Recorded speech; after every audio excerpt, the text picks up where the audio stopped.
I'm Nima Rajan, and this is Forum Daily News for Thursday, February 17th.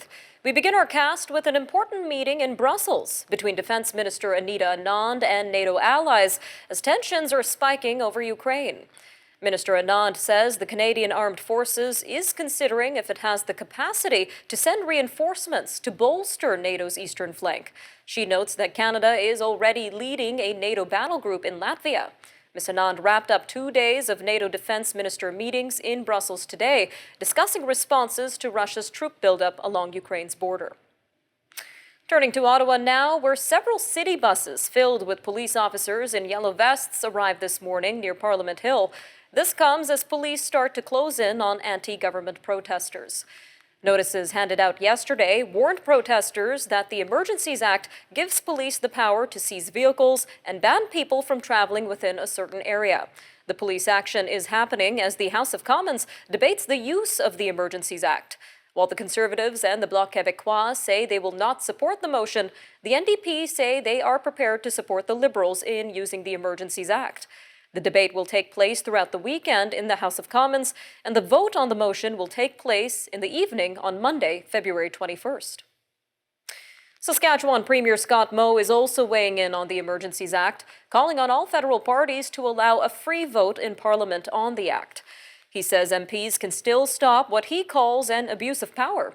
Mr. Moe says Prime Minister Justin Trudeau has gone too far in invoking the act to deal with protests against vaccine mandates and other COVID-19 public health orders.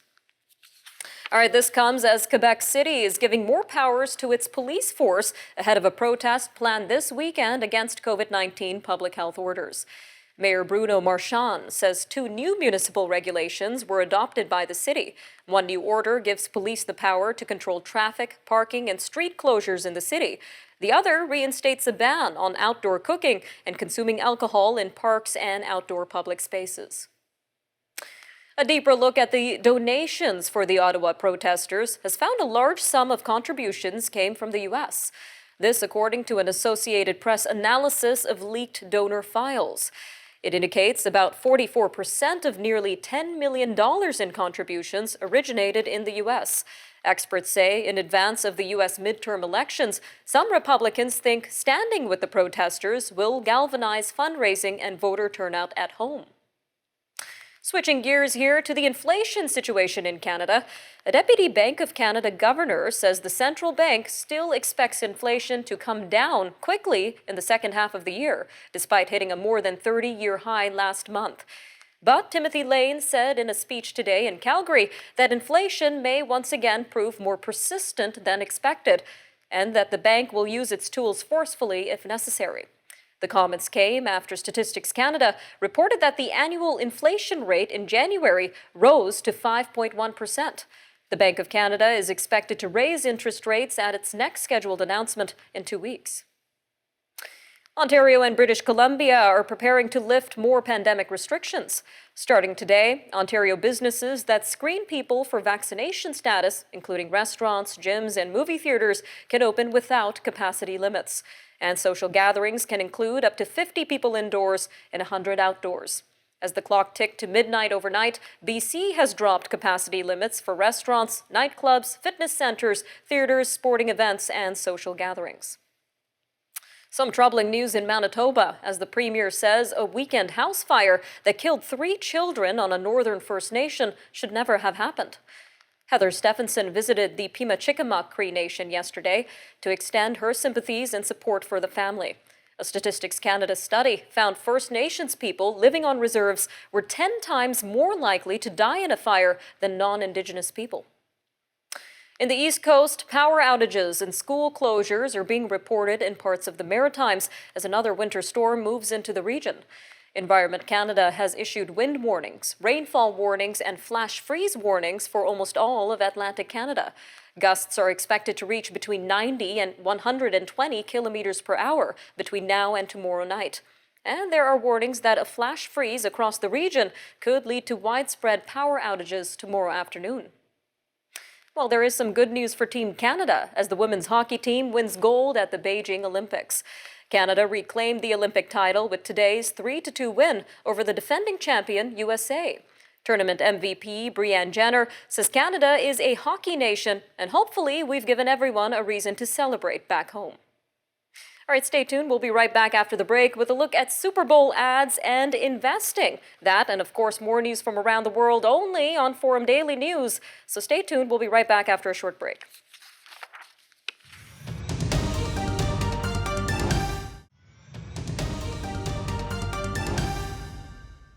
Super Bowl advertisers this year wanted viewers of the big game to forget about pandemic woes and focus on the future of electric vehicles, mind-reading Alexas, robots, and cryptocurrency.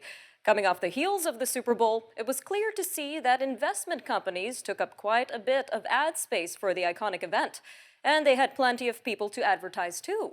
The Nielsen company estimates that nearly 99.2 million people watched the Super Bowl on NBC. That's an increase of 4 million people who watched last year's game on TV. But what can viewers take away from what's being dubbed as the Crypto Bowl in terms of getting into the world of investing?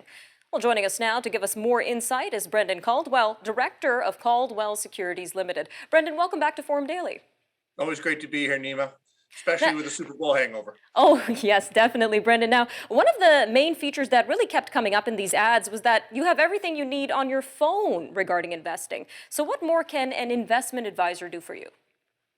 Have someone to talk to, if for no other reason. Leave expertise aside, leave training aside, experience aside, leave having made a quarter a century of mistakes aside. The advantage an investment advisor gives you, if nothing else, is someone to whom you can articulate your ideas to, and even saying things out loud. It can sound like a good idea or a bad idea.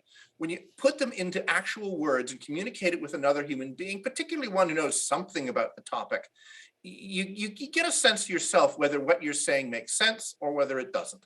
If nothing else, that's the key. It's always great to have someone to bounce ideas off of, especially an expert. Now, the ongoing conversation here is usually about investment fees. We also saw an ad boasting that someone was able to buy a house because of lower investment fees. Is that realistic, Brendan? What are your thoughts? Well, the math on that would be quite something. I think if someone's paying, I don't know, pick a number, 1% fees, and yes, maybe over 30 years, those add up to something. Assuming that, of course, they don't help to generate 1% better performance. But over 30 years, most of us won't be looking to buy houses as much as we'll be looking to move into a senior's residence. So just the math doesn't make any sense. So again, having someone to talk to who can, what's the phrase I'm looking for, do math, might be helpful for most people. Sounds like an important asset there. Now, another theme that I noticed was the suggestion that ETFs are extremely safe to invest in. But are ETFs really actually safe investments? Are there any risks to consider? Well, ETFs are neither a good thing nor a bad thing. They're just a vehicle. They're just a way of packaging a product, and they have certain advantages. They trade on an exchange like a stock does. So if you're interested in making an investment, say in the middle of the day, they're better than a mutual fund for that purpose, because you want to buy at noon for whatever reason, then you get the noon price rather than the end of day price, which can be good if the market's going up or down in a big way. But they're essentially mutual funds that trade on an exchange. Originally, they were typically passive. They mirrored an index. So they were the TSX S&P Composite or the S&P 500. But more lately, they've been in different categories, some managed, some unmanaged. So it's just another way to package an investment, and rather than buying an individual stock, to broaden one's exposure, to diversify over a broader range of either passively invested or actively managed securities. All right, well, talking about different types of investments, let's get into crypto, Brendan. The Super Bowl was called the Crypto Bowl by many investors this year, but are they a high-risk investment? What is your advice around cryptocurrencies? Yes, is the answer to your first question. Of course, they're high risk. They are, anything that's so brand new, untested, and untried is high risk, just by definition. But I think there is a point to them. Like 40 years ago, and I think we've talked about this, people said, well, personal computers, you can keep recipes on them. Or 20, 30 years ago, people couldn't make money on the internet. Now you can't make money except for the internet. I think they will have a place in whatever future economy comes about. Because as we're seeing right now, inflation is coming back with government issued currencies, fiat currencies, as they're called, with a vengeance, whether it's 5 or 7 or who knows what percent. The value of money is being eroded, value of government currency. To have something that has a fixed quantity and is produced at a fixed rate and therefore holds its value better, probably longer term, whether it's Bitcoin or Ethereum or whatever it ends up being, the concept of what we so-called cryptocurrency, I think will have its place in a future economy. Lots to consider. Brendan, thank you again for joining us today on Forum Daily. Thank you, Nima. Be well. You too. All right, stay with us. Of course, we have more news from around the world, but first, an interview about International Random Acts of Kindness Day, which is today. Stay with us.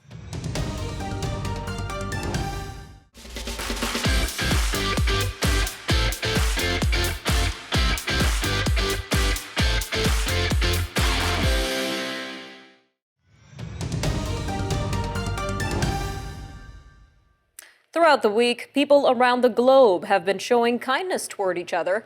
This in recognition of Random Acts of Kindness Week. And today, it all comes together in the International Random Acts of Kindness Day. This holiday originated in New Zealand, but quickly gained popularity around the world. It is celebrated by individuals, groups, and organizations to encourage acts of kindness. The Random Acts of Kindness Foundation is an internationally recognized nonprofit organization. It is dedicated to providing resources and tools that encourage acts of kindness for people of all ages. And with us today to discuss this worldwide initiative is Ms. Brooke Jones, Vice President of the Random Acts of Kindness Foundation. Ma'am, welcome to Forum Daily. Thank you for having me. So how did this holiday and the Random Acts of Kindness Day Foundation come to be? It's been a little over 20 years ago. We started this foundation, and the idea was that we wanted to help people get loud with their kindness, right, and realize the impact that kindness can have. It seems like a fluffy idea, but I think all of us have experienced kindness that really affected us and changed our lives in some way. So we want to put that out there as much as we can and help people celebrate it. And what constitutes as a random act of kindness? What are you encouraging? Everything from holding the door open for somebody, letting somebody into traffic, buying a cup of coffee for somebody. I think the simplest things are often the most powerful. Send somebody a text telling them how much you appreciate them, or adopt an animal. I mean, there's so many ways you can be kind. Seems very simple to do, ma'am. Now, what random acts of kindness did you see this past week and throughout the years? I believe you said 20 years old this organization is. There have been some amazing ones. I just saw one this week where the parking lot where I park at work, some folks had gone around and left lottery tickets with a note saying good luck on the windshields of other people's cars. And it was just such a lovely gesture, completely anonymous, don't know who did it, but could have really made somebody's day. And your organization also helps students right in their schools, in their school curriculum. So that's very interesting as well, ma'am. Tell us a little bit more about that. Yes, we actually worked with the University of British Columbia to do our research on a social emotional learning curriculum. We offer it completely free of charge. It's all ages through high school, and it teaches kids just generally the idea of what can kindness look like in various forms, and help them with communication skills and regulation skills and all kinds of things that I think even as adults struggle with. And you also have initiatives for adults themselves right in the workplace. So what does that look like? We do. We offer some guides and tips to help create a safer, more compassionate and kinder workplace where people feel welcome, where they also can feel vulnerable and part of a community, where they feel a sense of purpose. About 2 minutes left here, but how important is it to be kind, especially during the pandemic? What are the long-term impacts of this? That's a great question. There's actually a lot of science around this. And I think what it comes down to in relation to the pandemic is our emotional wellness. So when you do an act of kindness, when you receive an act of kindness, and even when you witness an act of kindness, you have the same physiological reaction in your body. So you're feeling that rush of dopamine and oxytocin and serotonin, and you're also feeling lower levels of cortisol, which is our stress hormone. Over time, when you're kind regularly, you are increasing better health. So everything from lower blood pressure to living longer, feeling better, all of it. It's really quite the magic pill in some ways. Magic pill indeed. All right, Ms. Jones, a little over a minute, but where can our viewers go to learn more about Random Acts of Kindness Day and Week? You can go to randomactsofkindness.org, and everything on there is completely free and all kinds of wonderful resources. Any last messages for our viewers? I think I would just tell everybody, take this opportunity today and this week to tune in to everything happening around you that is kindness and beauty. It's happening all the time, and sometimes we focus too much on the negative. Take this time to focus on the positive. Beautiful message. Thank you again, Ms. Jones, for your time today on Forum Daily. Thank you. Stay with us. We'll be right back after the break with news from around the world. Russia expels a top U.S. diplomat from Moscow. France is set to withdraw troops from Mali. The G20 is urged to avoid tensions and cooperate as the world recovers from the pandemic. That and more coming up next.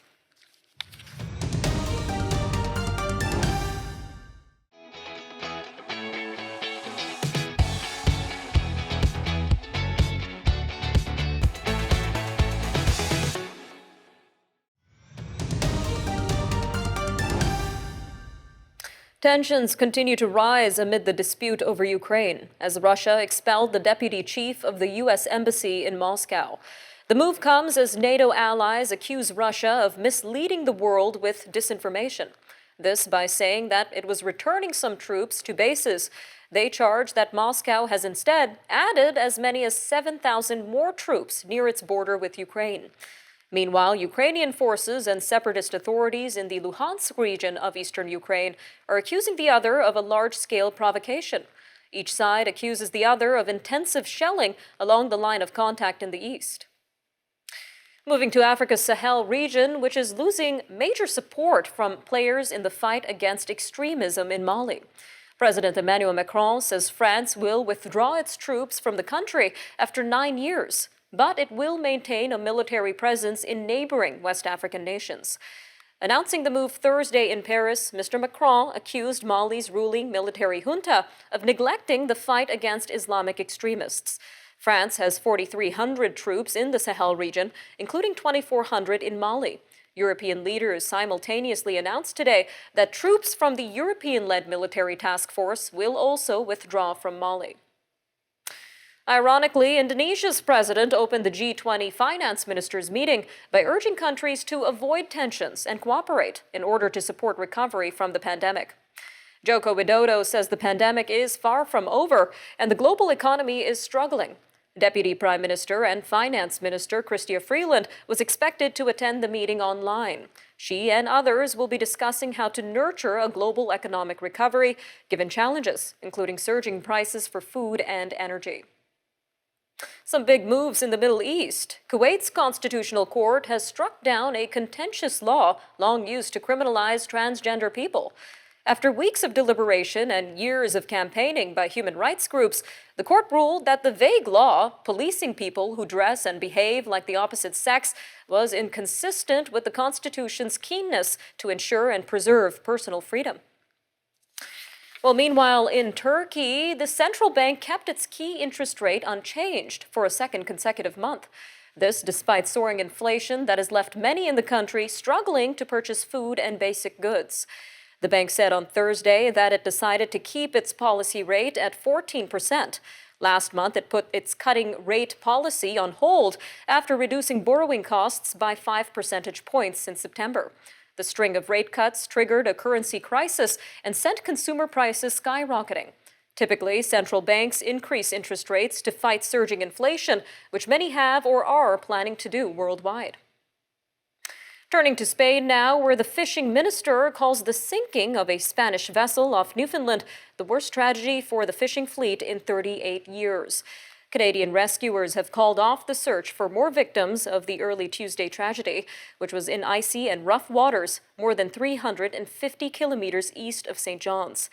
The day-and-a-half-long search resulted in 9 bodies found and 3 survivors, but 12 other sailors are still missing. Fishing officials described the 50-meter fishing boat as modern and built to withstand harsh winter weather. More tragedy in Brazil, with Rio de Janeiro's government confirming over 100 people died in landslides that ravaged the city of Petrópolis. But it is still unclear how many bodies remain trapped in the mud. More than 24 hours after the deadly deluge, survivors are digging to find lost loved ones.